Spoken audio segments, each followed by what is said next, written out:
Let's see. That's on my way out. 2 minutes. Realize it. Hi, good morning, everybody. We are at our car camping writers retreat, and just like last year, we are handling a workshop with Kristine Brickney, and we are at the Brickhouse. And did I say brick? I'm sorry. We are listening over here, ma'am. I'm sorry. It is early. I haven't used my mouth all night long. I don't know who that is, So this is the Brickhouse. It's so beautiful. It is a really beautiful barn. It's really awesome.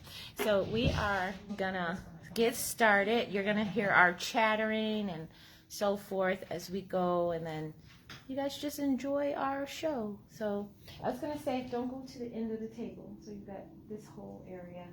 I'm gonna just sit right here. So Okay, yeah. So I was like, you know, like that's what you got. That's what you got. don't go out of frame. No, don't go out. They're like, who's talking? Who's talking? Be the mysterious, spooky. I was actually gonna do like a spooky writing event, but then I was like, nah. I have realized that I tend to overschedule. And so I've really tried, I had great intentions this year of cutting back on things. And then my husband makes comments like, this is cutting back? And I'm like, I know, I had good intentions, but it just always gets filled up. Yeah. But it's all things that I love now because, and that's good. 2 years ago, I decided to prioritize things that bring me joy. Yeah. So I don't really have anything in my calendar, except like doctor's appointments, but those I have to do, that they just, if something makes me go, ugh, I'm like, nope, not doing it.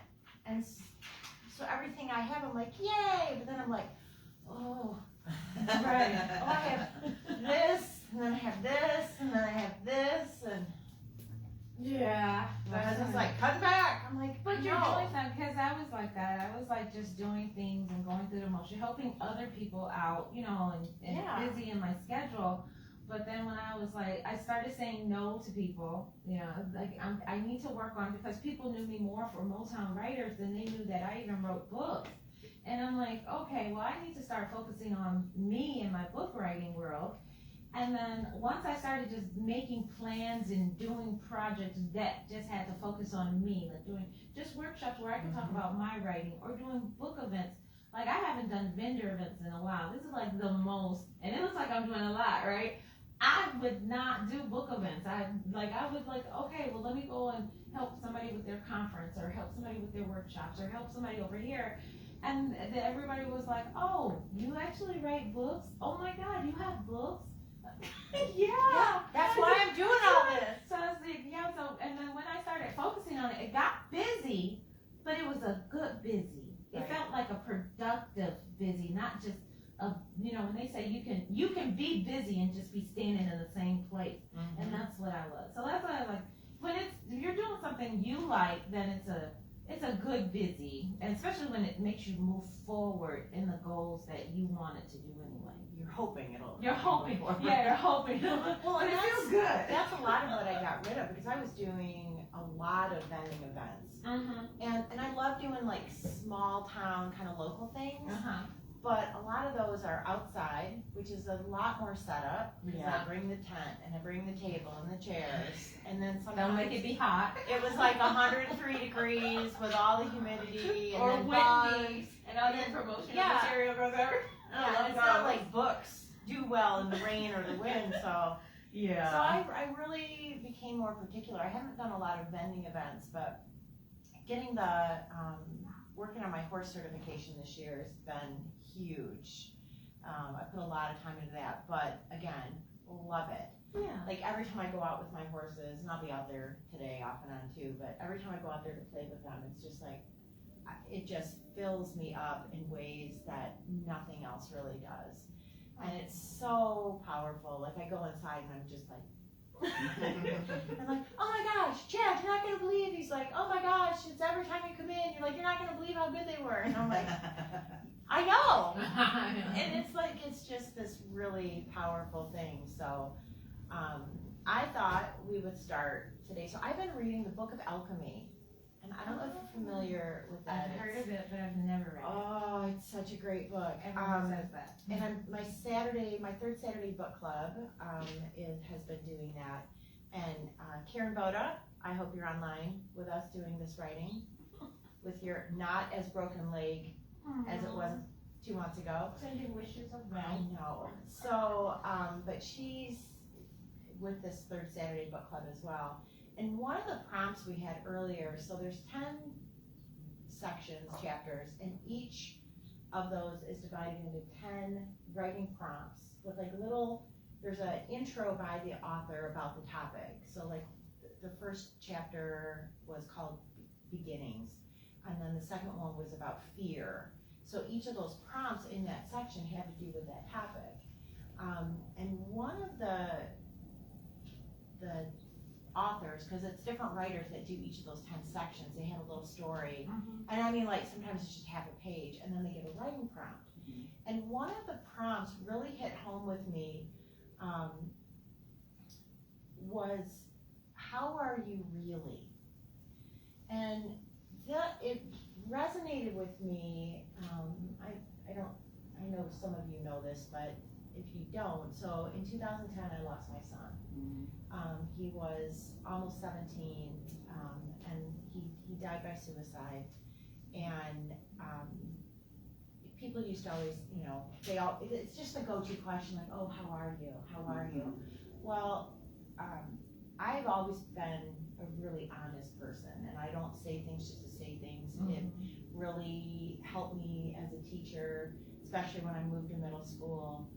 My students knew that I didn't say things just to say them. I wasn't going to pat them on the back if they were meh, which doesn't mean that their work had to be perfect, but I wanted them to work hard. After I lost my son, and because he went through Mason schools here, and so I've been teaching the district at that point for a couple decades, and my kids went through Mason, so everybody thinks they know everything about everybody. And so, like, while you're down the road here, I'd be there and somebody would say, oh, how are you? Well, I was very honest. There were days where I was like, I'm holding it together. But there were also days where I was like, I'm having a really shitty day. And people would quite often be like, oh, because they want you to just say, I'm fine. But I don't say I'm fine. Right. And this prompt really stressed that, like, it's such a go-to, how are you? Oh, I'm fine. But if you really think about it, that's such a vapid word, fine. Because there are days where, how are you? And I'm like, oh my gosh, I had the best day today, like Cappy nickered when he saw me come outside, like, and I get goosebumps just thinking about when that happens, because he does that now. And 3 years ago, he was totally bubbled from the whole world. Like, there was nothing good about people, in his opinion, and it was a valid opinion on his part. But there are also times where, how are you? I'm not fine. Today, I want to just curl into a ball and stay under a blanket, and I did that for 10 minutes, but then I shook myself off and got up and went for a walk or whatever. And so this is a prompt that I use now pretty regularly. Like, I try and do it at least once a week, if not more.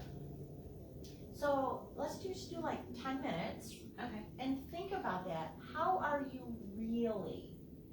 And just write about that from wherever you're at right now. And we'll see. And if you want to share when we're done, you can, but don't feel like you ever have to share. I never force people, although some of my friends would say that's a lie, but I don't. I highly encourage with positive peer encouragement. 10 minutes.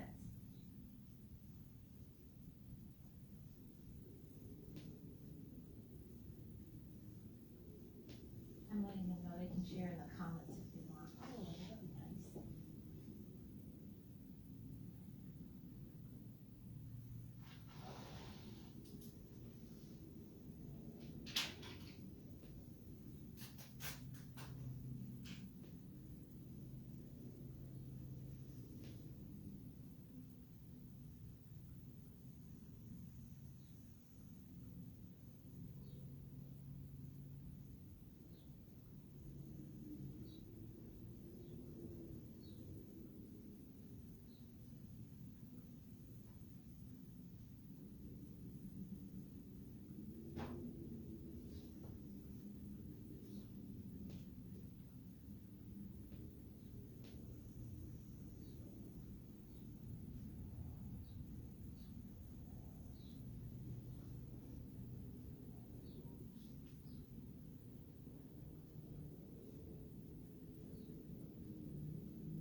wind is making it sound spookier than it is up I here. know. I was gonna say that. It's because the already, like, I know.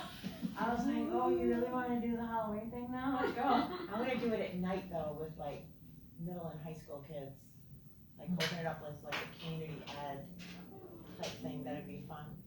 Because the windows, so it didn't look like this when I bought the place. And it's actually a former student of mine. He was my very first class that I taught, second grade at North Aurelius, not too far down the road here. And he has his own construction company now, and he works by himself.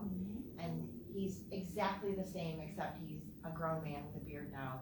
He's just the sweetest. And Aaron, I know you're not watching this, but I love you.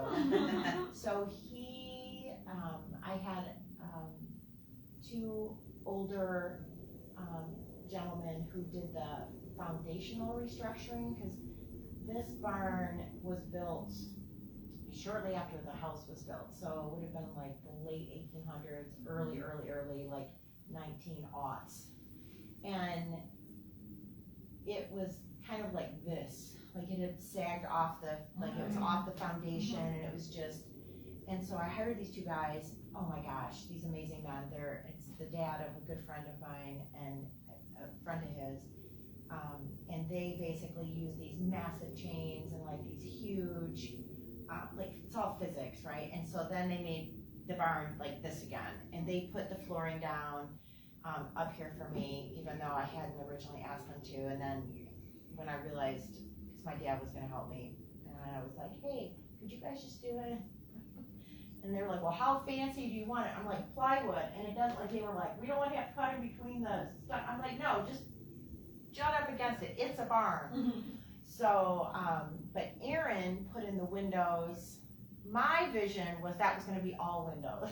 And he was like, okay, well, there might be a problem with like support. And I was like in my head, right, I was like, open windows with like maybe a deck out over it. And my husband was like, what?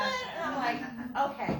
So how about I use the windows I got out of my friend's dad's barn for free, and you just put them up there and I don't care. And he was like, I can do that. Aww. So, but they don't, the windows don't like seal shut. So there's always going to be that hoo-hoo sound. Yeah. So, But you're in a barn. So I know, well, my dad, to be quiet. love my dad, but he says the dumbest things sometimes. So when I showed him the project, he was like, well, when you drywall it, and I'm like, oh, I'm gonna drywall this? That's the whole point. Like, because I love the beams and Oh yeah, it's right. perfect. And this lovely chandelier was not in a medieval castle. It was actually in my father-in-law's house, and it was not a fancy house. He had this in his dining room. I know. That's fine. And Rod, I know you're watching, and I know you think it's hilarious, but I got this up here like a crazy person.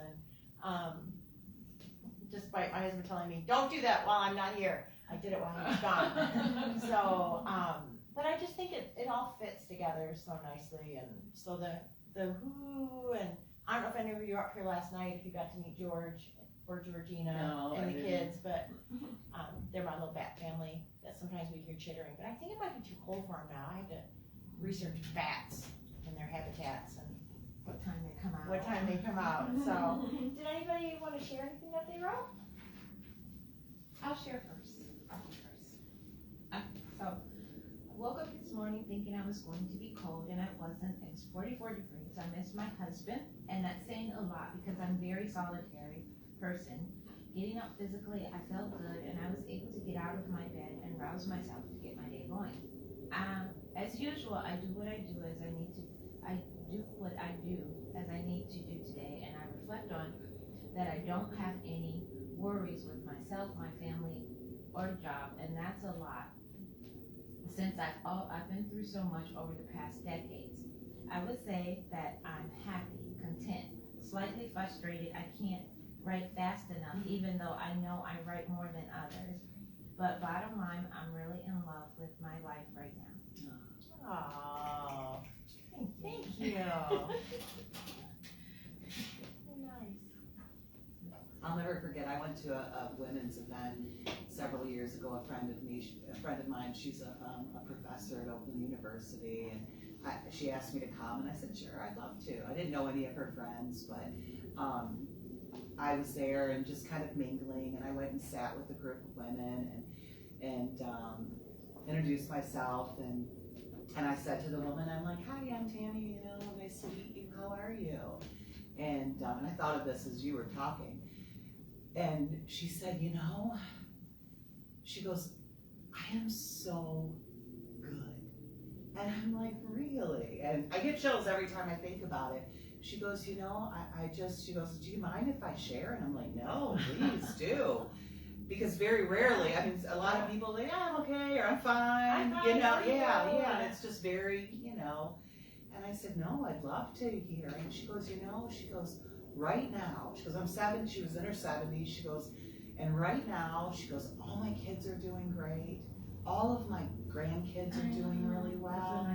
And she said, I just feel so content.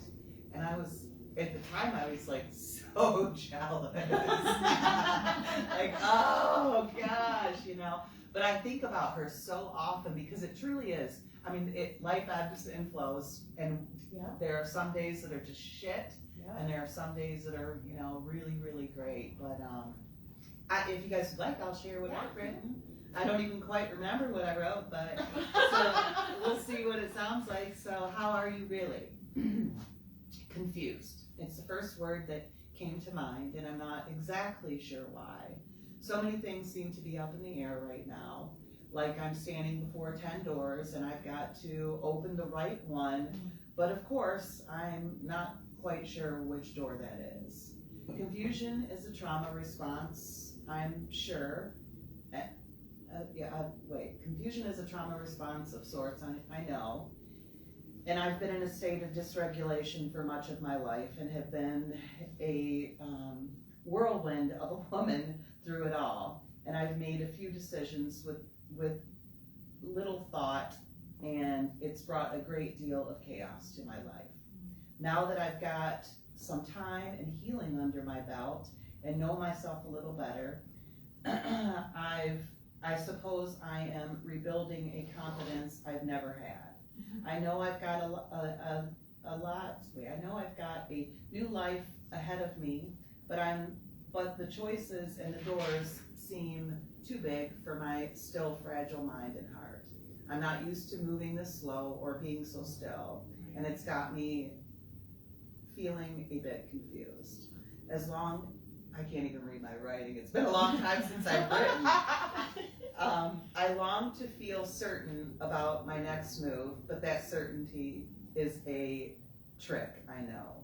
Instead, I must garner some faith, I suppose. Step out of this safe little place where I've done so much healing and learn to trust myself a little more.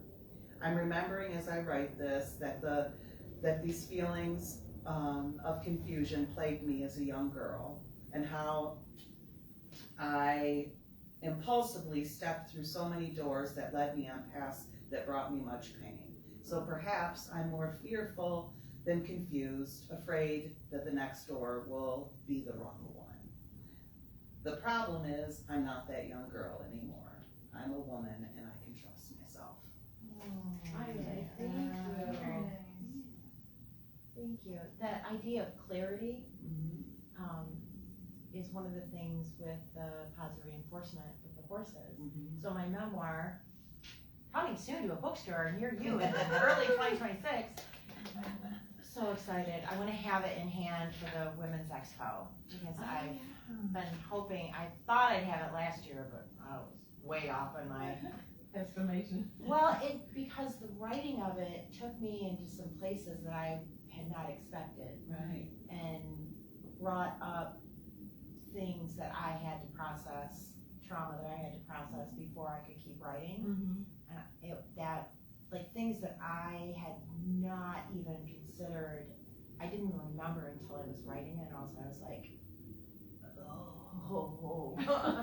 oh, that's okay. Yeah, there it is. There's that And trigger. it was tough. But that idea of clarity with the horses, with the R Plus, you give them a choice. Like the work that I do is off halteringly. It's called at Liberty, and so if they don't have to stay with me.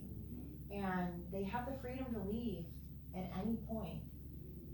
But the way that we work the training, it gives them clarity. It gives them that clear view of, here's what we're working towards. We might have to break it into tiny little steps, but the safety that comes with having clarity is what that made me think of when you were writing about that. When you're not sure, that picture of the 10 doors and feeling like you have to pick the right one, like the pressure that we put on ourselves. That was a really powerful image. I just finished, I'm a yoga teacher. I've been teaching for, 13 years now. I've been practicing for 20.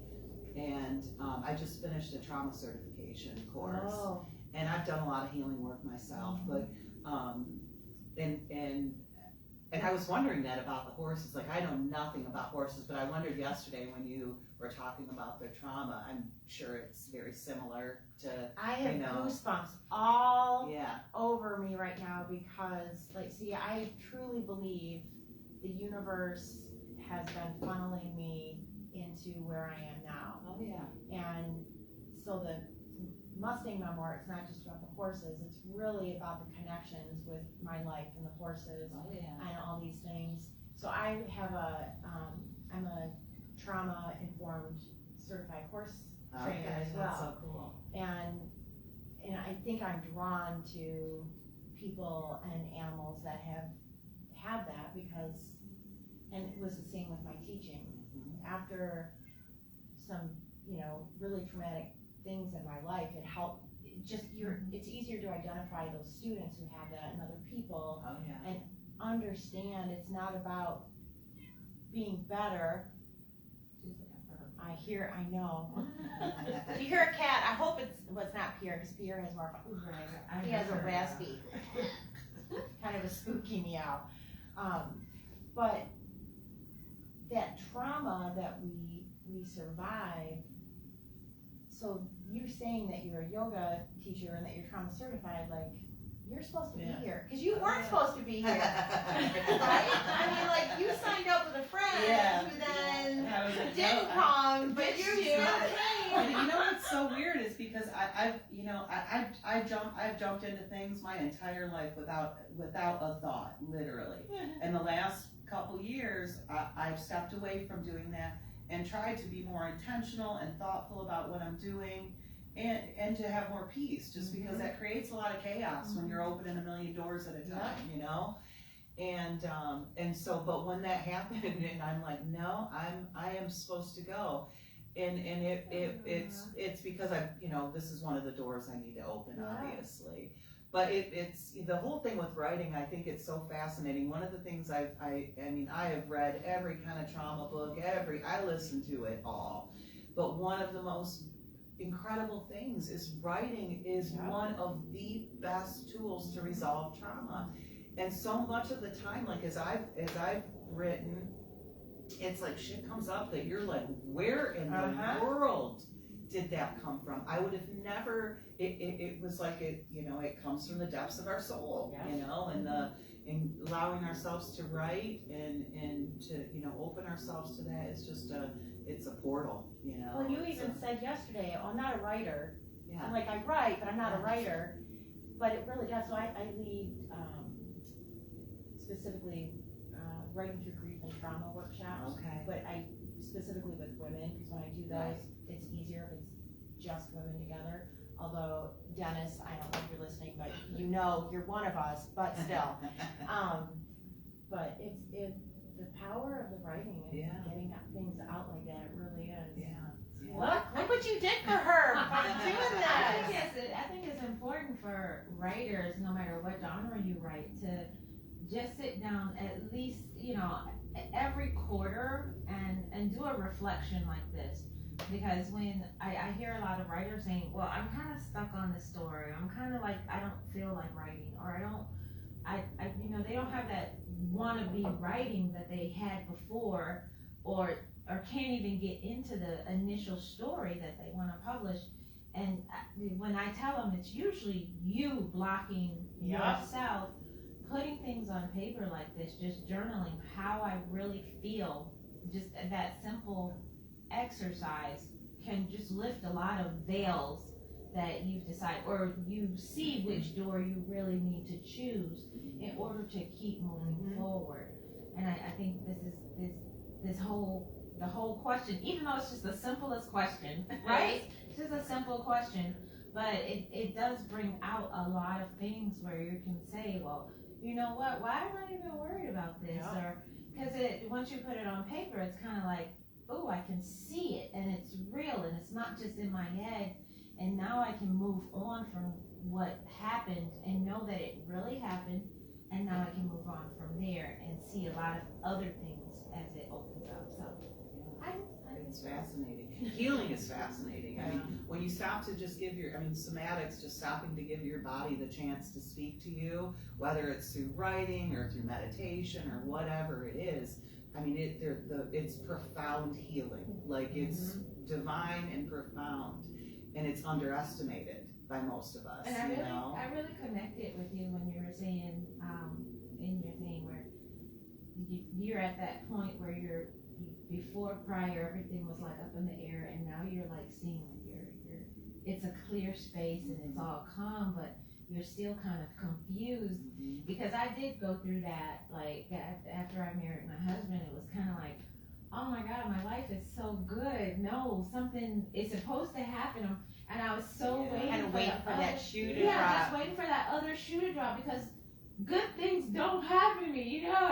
It's like, I've been through war, and you're like PSTD. You're like, you're like, okay, now here comes the bad part, and then you're like waiting for it, and you're like holding. And I think I spent a couple of years just holding my breath, waiting for it until I could finally just say, you know what, I guess it is good. You know, but it's hard to do that. It's really hard. Really scary. And I same thing, right? Like I told Chad for years, I'm like, because I mean, our first date, I was like, look, I'm never getting married again. Let's just be clear. And he's like, good, me either. I'm like, excellent, right? Because I was like, I don't need to be married, right? Like I was super settled. Was finally at peace with myself. Yeah. And was like, I don't need anyone to take care of me. And I mean, he's an amazing person, but it was years where I was like, look, this is no reflection of you, but I know at some point that other shoe's gonna drop. Right. Like, and you're just waiting. One day you're gonna be like, it's just gonna be your tires peeling out of the driveway. And he's like, well, what? And I'm like, no, you have not done a single thing to make me feel like that's what you're gonna do. It's just, I know how the world works. Right. And it's because you're scarred by trauma and Right. things. So, and you're triggered by it. Even when the good times, you're triggered by the good times because you're, no, something's about to happen. yeah. It's like a little nagging. And it's like always right out your peripheral vision. Like you're just waiting. You're like, oh yeah. But You're just really- waiting to say, oh yeah, I was right. You're giving yourself permission to really trust the good things. Right. It's really hard. You have to work at it. So, Yeah. That's a great writing prompt. I was just isn't looking. it? And I didn't come up with that. That's in the book of alchemy. This is a book I use. I haven't done this practice in a while, but another author suggested it. She wakes and starts her day with Morning pages. that, kind of like that. I have done morning pages, but she says she starts with, it's called a perfect day. What's your perfect day look like? Oh, I like that. And so every day you wake up and write, like, what would take a few minutes and write what your perfect day would look like. And so I've done that. I've done all kinds of different things. But it's just tremendous, like how profound writing is to it actually even healing chronic pain, like physical pain can be healed oftentimes through writing. Because you release the... You're giving your the body... you really That's the are. technical word. The medical type. You're listening to your own story, which is stored in our bodies a lot of times. We experience a lot of illness and physical pain. That's somatic healing. Yeah, it's powerful. I hosted a gal, she's down in Southern Illinois, and she did a somatic workshop here. And it was centered around horses, but you didn't have to be a horse person to do it. And but I went down for a one-on-one at her place, which is why I then hosted her here the next year. And I'm into a lot of the hooey stuff. Right. But at one point down there, she was like, okay, so I'm gonna have you close your eyes and I want you to focus on, cause I carry a lot of pain in my shoulder, my left shoulder blade area. She's like, I want you to focus on that and just listen for it to tell you where that pain is coming from. And I'm like, so I have my eyes closed, but I'm like rolling my eyes. I'm like, oh, come on, this is a lot for me. It's gonna tell me. And all of a sudden, I heard it. And I was like, so my eyes are closed, but in my head, I'm like, and then I'm like, okay, that was just the thing. And then it was like, it followed up, and within 30 seconds, I mean, tears were just streaming down my face. And I remember standing there with my eyes closed thinking, I'm so glad I'm here by myself, because I'm like, this doesn't make any sense. Yeah. It was the most powerful It is. thing, and I've done a lot of therapy and Right. counseling. I've had to survive the things that have happened to me in my life. But and Becky Howell, bless you, because when I open my eyes and she's like, because I know she probably has people that feel like that the whole time, and I'm like, Oh yeah. My first yoga experience was like that. I went to a retreat in Vermont. It was very much like a room like this, but the whole end of the all building was all windows, windows. but supported. It overlooked Aaron. the Green Mountains. It Your was so dream beautiful. come, Aaron. But it was my very first yoga class, and I'd never done a yoga class before. And so, and it was a retreat just for women, and most of the women were severely obese. It was like a health retreat. And so, I went, did the first practice. At the end of the class, went into Shavasana, which is resting pose. And I'm not kidding you, my whole entire body just started like shaking, and I'm like, oh, what's happening? And then, I mean, just Tears. gushed. And she came over, put her hands on my shoulders, and she's like, this is all very, very, It's all very normal. Yeah, it's very normal. And that was the beginning of my love of yoga, and I've not stopped since. But yeah, listening to our bodies, they have they have a story to tell. They always will have a story to tell. There's no question there. Tammy's gonna be here more. I already have things in my head that are spinning. Would you like to share anything? I'm just gonna say that mine is extremely personal. It's very word vomiting right now. That's all right. You do not need to share anything that you are comfortable, and that's fine. I was just gonna say that how I feel really, or how am I really, I put frustrated and then I threw up everything else, so. Word vomiting is important. So I'm glad that this was a safe place for you to do that. I call this my backdrop for healing. So that's why it's here. So, you want to drink? I guess. I'm a soft speaker, so I'm sorry. That's okay. Sorry. I started off with the prompt, how are you really? I'm alright. I feel happy that I got through the night of living in my car and Living in my car. and think on, even though I think I could get away with living in my car, I had to rely on my home for holding things. I still think I could do it. I am a little cold, but I'm thankful to God that my body helps by regulating its temperature. I wonder if there are people unable to do that. How can I don't know why I said that. I don't know. I was thinking about something probably. I thought probably left me as I was writing. My hands don't keep up with my thoughts sometimes. How am I? Concerned about finding someone to share my life with, someone stable enough to have children with, someone who values growth and stability. The options feel slim, yet possible because of the stories I hear from those who have already found someone. Though them divorce rates are troubling. I know if I work in God's time, I will find him. I am grateful for family, but wish we were closer. Sad that we don't. Oh my gosh, I don't know if it's okay. It's all Okay. good. Sad that we don't gather like we used It's okay. The power of writing. I know. Thank you. I feel the same. I miss my family too. It's a big, Never that's a big apologize for having emotions when you share. It's all part of it. Yeah. I don't know if you noticed on the staircase, it says our words have the power to change the world. So that was something that I said to my students pretty much every day. And it wasn't me just blowing smoke. I really, truly believe that. And I would, tell them, it could just be your world. It could be one person. It could be people that you have no idea what those words, how it changed their world. I said, I don't think Gandhi started out thinking he's gonna change the world. Yeah.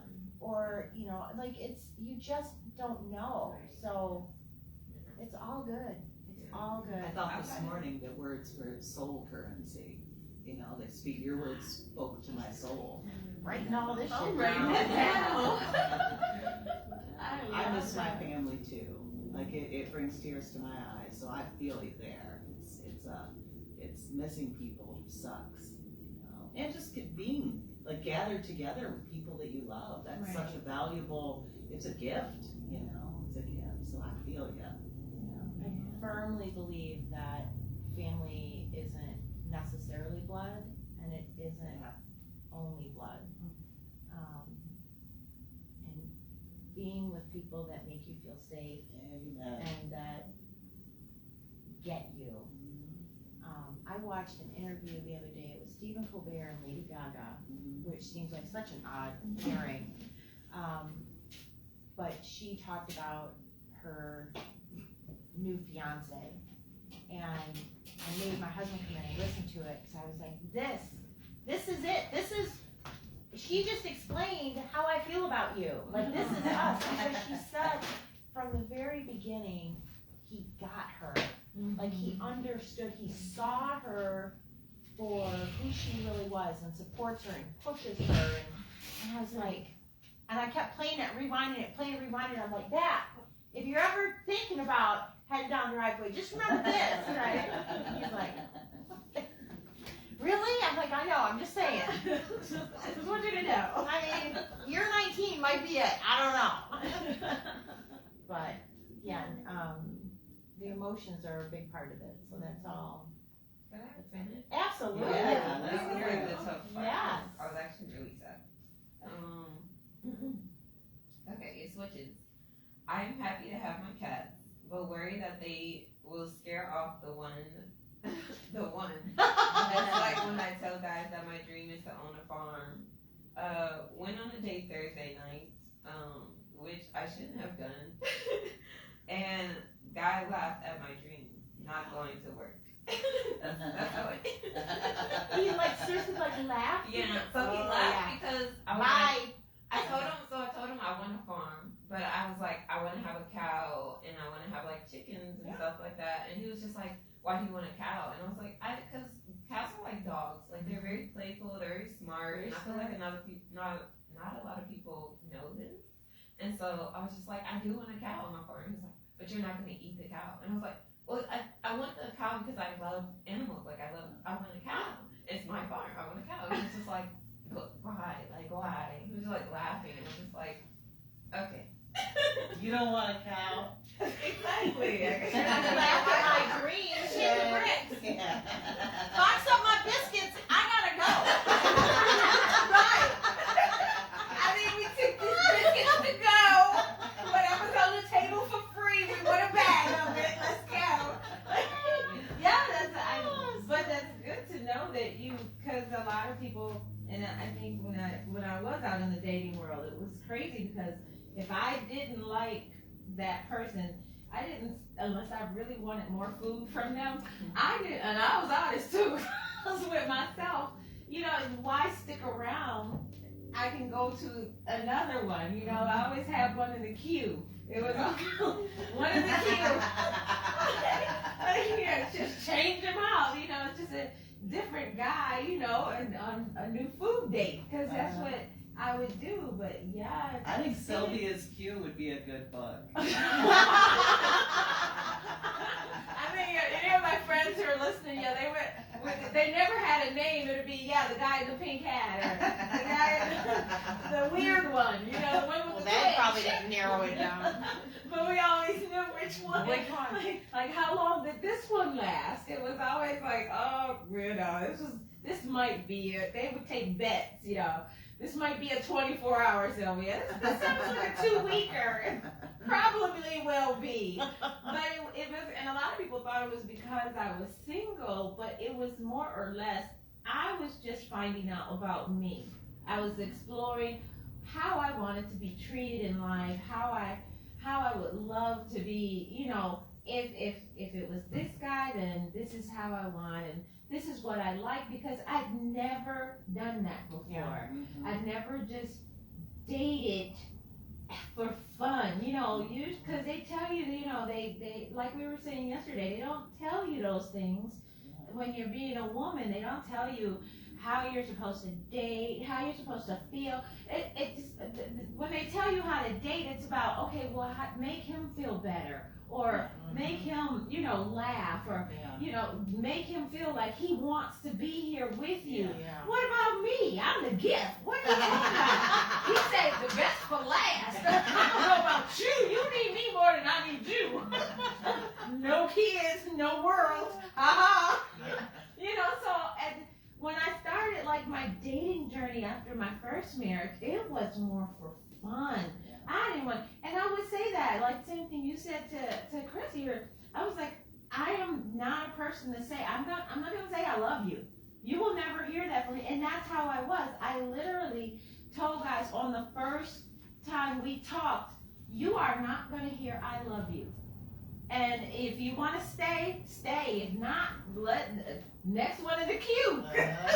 And they will always know you're not the only one, guy. Come on, because it was for fun, and they don't give us that permission. They give guys permission, you know, just date everybody. Go try to get everybody.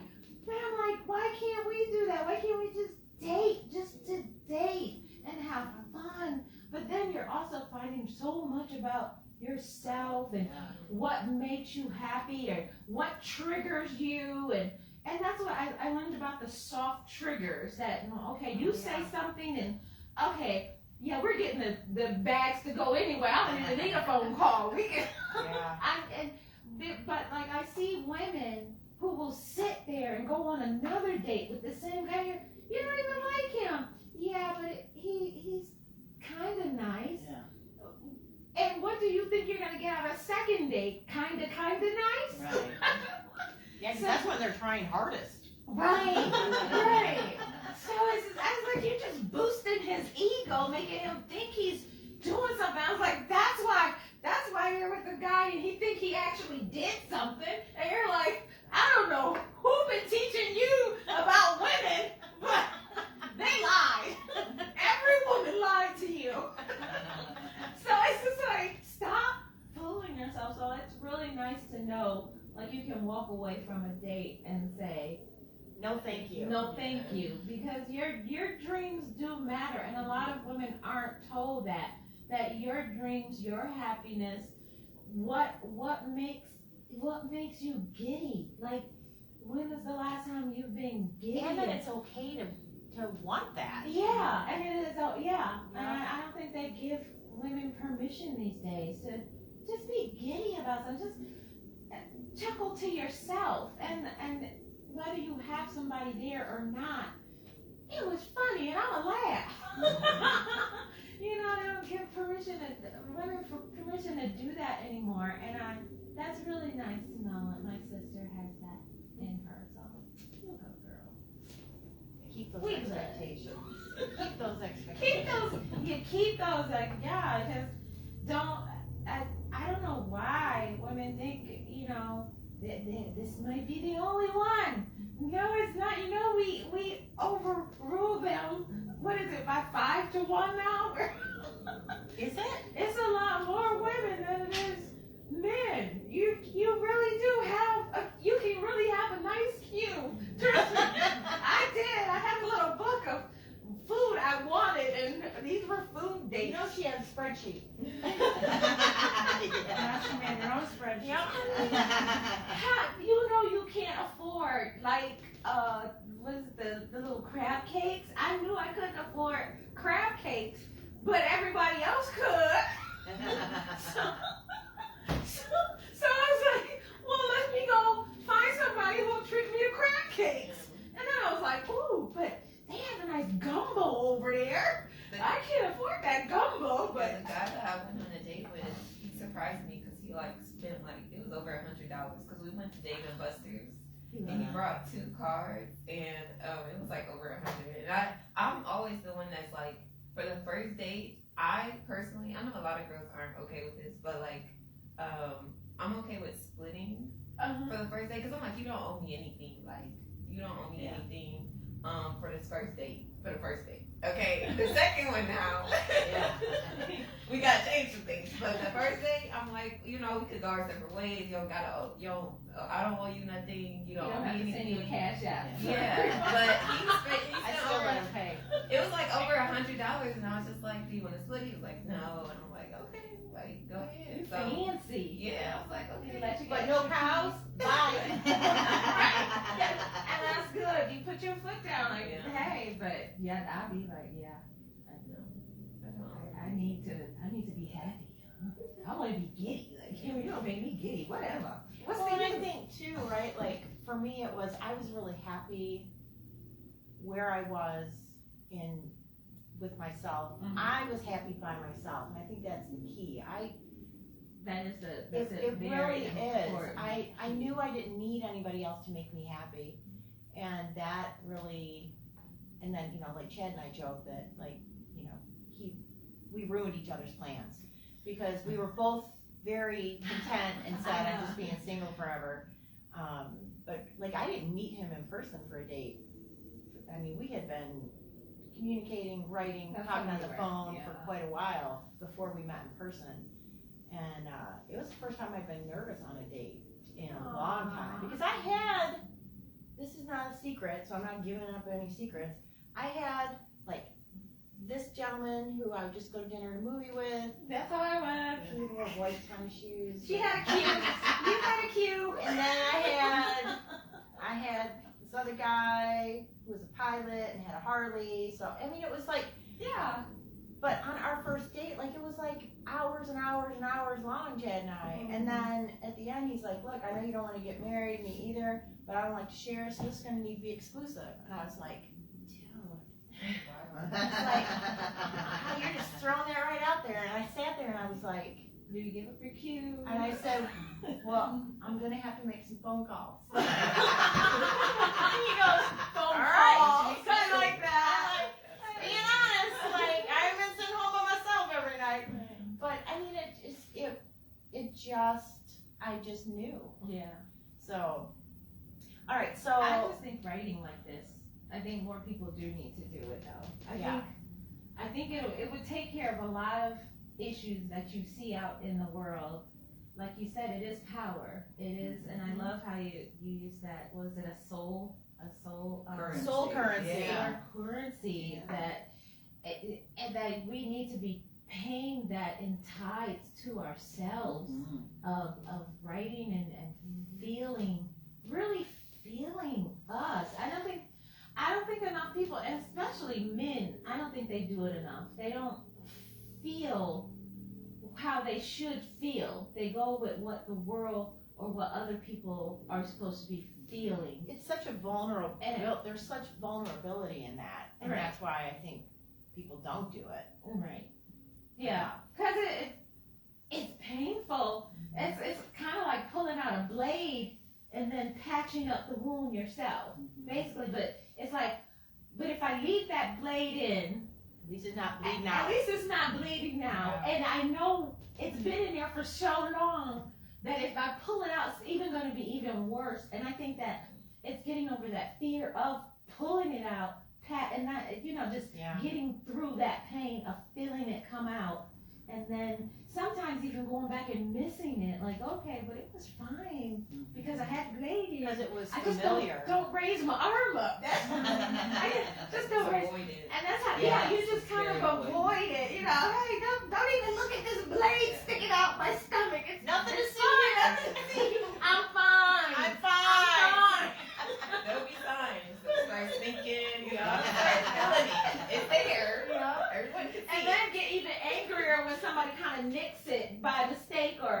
then you lash out, and that's when the lashing out or the blockage comes because, oh, we don't go that way because I can't. But you don't understand, if you pull it out, you feel better, then you can do a lot more stuff. You can raise your arm, you can do this, and you don't realize, you do it so long, you don't realize what you're missing. Yep.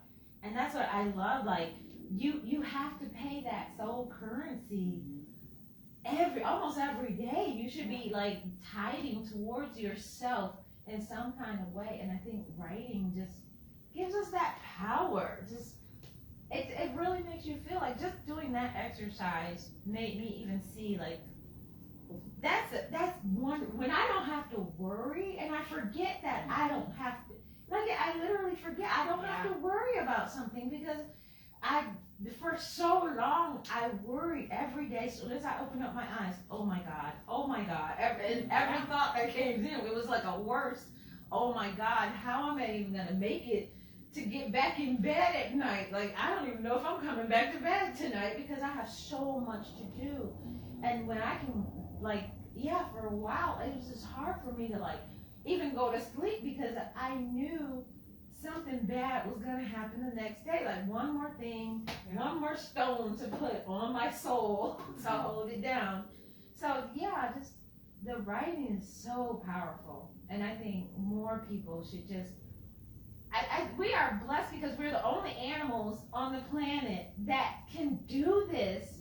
How can you not want to, like, be thankful that you can? Like, literally, you can take some pain that you're feeling, put it on paper, and be able to breathe better, feel better, become more healthier. Like, literally change your health by doing this, that, and people, will go off and do $1,000 vacations, or, I'm not saying that'll help, but it'll help a little, but they'll spend so much money and do all this stuff when all you had to do was just pick up a pen. It was all in you to fix what hurt you. And it can be simple, and that's what I'm gonna put into your heads for the rest of your time here this weekend. And really, I've been doing this, it's called 10 images. And every morning I start my day with writing down 10 images from the last 24 hours. And we combined it with another prompt from the Book of Alchemy, where we're doing it for 100 days, this group of women and I. But the idea, and you don't have to wait until morning, because I want you guys to kind of think about this while you're here, and just really pay attention, like really return to your senses and notice the simple things, like the wind whooshing through these cracked windows, or the bird that kept flying under the eaves in the window there. It could be a smell, it could be just images that you have, really simple things that we tend to rush past and then not notice, can really change how you really are in that moment. So just something to pay attention to while you're here. I think they call those glimmers. Like this, you feel, you look for positive stuff. So you look for glimmers, small things that make the whole thing better. I was listening to a psychiatrist, and she teaches, I don't know, some university. She's in her 80s. She's done this, healing work forever. And someone asked her, like, what is the most important thing we can do as humans to be well?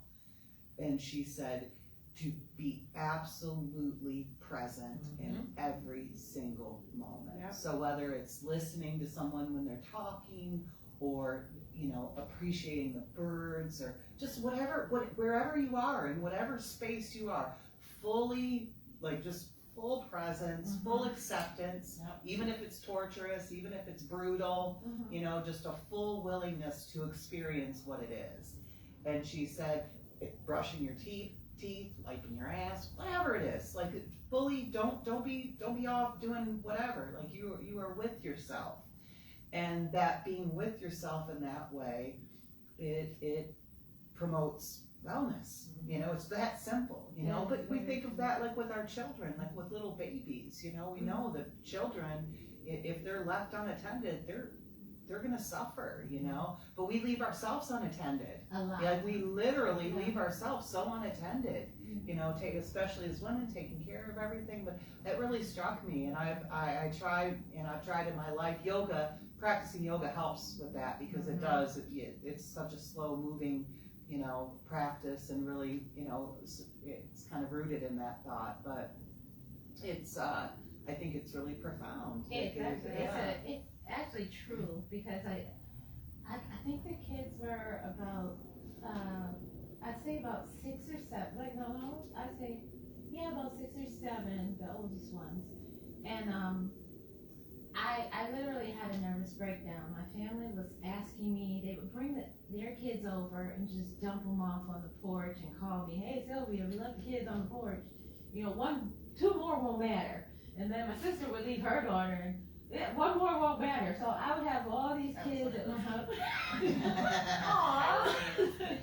But it's like, okay, I know I'm single, and I have a lot of kids, but That's presumptuous. it would be presumptuous, and it got to the point I had no breaks in my own mental capacity, because my kids knew my schedule, so I could put them down. But then with other kids, they didn't have the same schedule as my kids, so putting them down with my kids, then everybody would be giggling and everybody would be up again. You know, 5 people wanting water, 5 people want to go to the bathroom. They all wanted to do everything all together. But it was like day after day, work 40 hours, work 10 hours a day, come home, take care of the kids, take care of other people's kids, feed everybody, put everybody to bed, then have to wake up because then their parents decide to come pick them up. So my schedule's all thrown up. Then get up the next day, 4 a.m., started all over again. And it was like day after day, and to the point of, I literally did have a mental breakdown. I literally jumped in my car. I just woke up one night and I jumped in my car and I just started driving down 75. Like I didn't know where I was going. And then I got to Ohio. I was in Ohio and I decided to call my mom, and I was like, I don't think I'm coming back. And she was like, where are the kids? And I was like, I left them at home. I just realized I left the kids all by themselves. They weren't on the porch, so you were a step out of the others. Thank you. And she was like, and I was just waiting for her to just, you get back here, you know. And she was like, okay, I'm going over to the house. I'll stay with the kids. And I was like, Ma, I don't think I'm coming back. And she was like, okay. She's like, just call me when you can. And then she hung up. She hung up on me. She wasn't waiting for me to make If you had a landline, you had to get to her grandkids. So I just She sounded cold, but she was already touching that part to the door to hang up. driving, and I was like I knew I was getting close to Georgia. Georgia? I was getting close to Georgia. That's how I was just, because it was the first time I could hear my name in my head. I had not heard my name, and I just kept saying my name out loud because nobody has said my name in years. And it was like, oh my God, I don't know who I am anymore. I don't know what I'm doing. I don't know where I'm going. I don't care. I just need to be away from everything. Oh yeah. And then it just drove me, and I was like, well, maybe I should call my mom. I was like, I should call her and just let her know I'm alive. So I called her, and I was like, Mom, I'm okay. And she was like, okay, where are you? I told her where I was, and she was like, okay, the kids are okay. I didn't even ask about the kids. She was like, the kids are okay. I was like, that's good. And she was like, do you know what you're going to do? And I was like, no, I don't. And she was like, okay, well, call me when you know what you're going to do so I know where you are. That was the first time, like, no one made me feel responsible for nothing. And then so I hung up, and I just sat there in the car, and I cried for a long time. Then I started laughing because it felt so good to be like, I'm all by myself. And I was like, wow, this is so good. I was finished being a mom. It's okay. It's okay. So I'm driving back, and I called her when I got to like Tennessee, and I let her know I'm coming back home, and she was like, okay, we just came back from having lunch and blah blah blah. And it had been like almost a day and a half now, because I was just taking my time, and I slept in the car at rest stops and stuff like that. And when I got home, she didn't berate me. She didn't, make me feel bad. But she said, from now on, from this day, you will take 1 hour to be by yourself. She said, you will not wait till it's time to go to bed. You can do it in the morning or you can do it in the afternoon. You will do it in a significant time when the sun is up. And this will be your time to do what you want to do. And you will make sure everyone respects that 1 hour. So I decided to have 1 hour when I come home from work. I'll just walk in my room and have 1 hour. So the kids got used to it, because if you bothered me during that hour, you don't want me to come out that room. And you would hear them like berating each other. Give her 1 hour! You don't want her to come out the room! Shut up! Don't you not go that door! But I would go in my room and I would just either read or write or watch a show I want to watch, or watch part of a movie, take a nap. When I tell you that 60 minutes every day just refresh me from, I'm not an employee anymore. In this 1 hour, I'm Sylvia. I can do whatever I want. And then I can wait to be a mom. I was like, it was so refreshing to do that every day. And a lot of people, when I do talk to mom groups, I tell them, you need it. You need to take back that 1 hour out of the 23 hours that you give and sweat, blood, tears to yourself, to just say, oh my God, I can feel myself. I know what's going on with me. I'm checking in with me. Because a lot of women do not do it. You can't take care of other people if you don't take care of yourself. Everybody, no one calls your name nicely. No one says, oh, you look pretty today. And no one, how are you? They say, how are the kids? Fuck them kids. She doesn't mean that, kids. Yes, I do. She Yes, I do. I know she does. She knows. Whatever.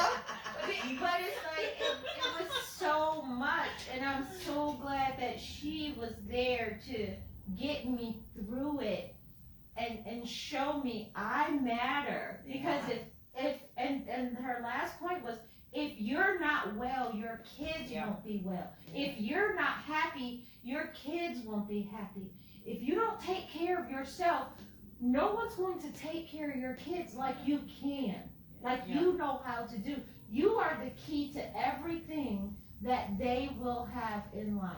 So you need to take care of yourself for them to be well. And she was, and for a while, she would check. Did you get your 1 hour? Did you get your 1 hour? Till it just became like, I had to do what my mama said to do. I have to do this. So I was like hard-nosed pressed on teaching the kids to respect it, teaching other people to respect it. And it was so nice to just say, oh, I can say no to people because my mama said so. So, and then once I realized, it's really because I said so.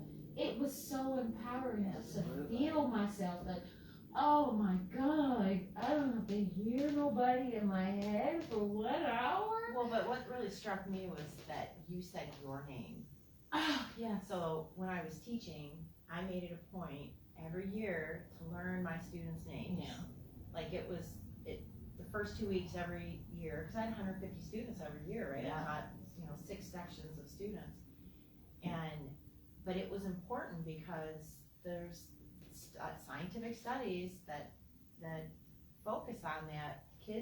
Some kids never hear their names. Yeah. And the power in hearing your name is significant. So it is powerful. That really struck. When I do 911, whenever I would do it and you could hear them panicking or going out of control, I could just say their name. Rebecca, calm down. We're going to do this. We are going to get through this. Yeah. You know, once you say their name, it's kind of like they wake up. Oh, Yeah. I'm a very confident person. I should be able to handle it. You know, and you kind of remind them who you are, that we can get through this situation. And I always find it really powerful in any phone call. If you want to take over a call without yelling, you lower your voice and say their name calmly, clearly, and firmly. And they just kind of, okay, I called you for help, so let's get through this. There's power in our name. There's power in our Especially if they have all 26 letters of the alphabet. Inside joke, people. Inside joke. I wanted to share something. Sure. Because earlier you were talking about keeping, like, going back to like simple things or focusing on simple things. So this morning before we got started, I wrote a prompt. So I have this book that's like about protecting your peace, and it's like supposed to center you in mindfulness. It has like morning reflections and then evening reflections. So this morning for today's affirmation, I put, simple can be better. Sometimes you have to return to the basics to remember who you are and where you come from. Remember who you are and where you come from. So that's what I put for this morning. So I thought it was pretty cool. Ties right in. The magic of Brickhouse Studio. One of the things that my mom would always say to me when I would leave the house was, remember who you are. And it was in the culture that she came from, it was more of a, girl, you better remember who you are. Yeah. You know? It's all about the tone. I made it a little more woke, like, remember who you are, you know?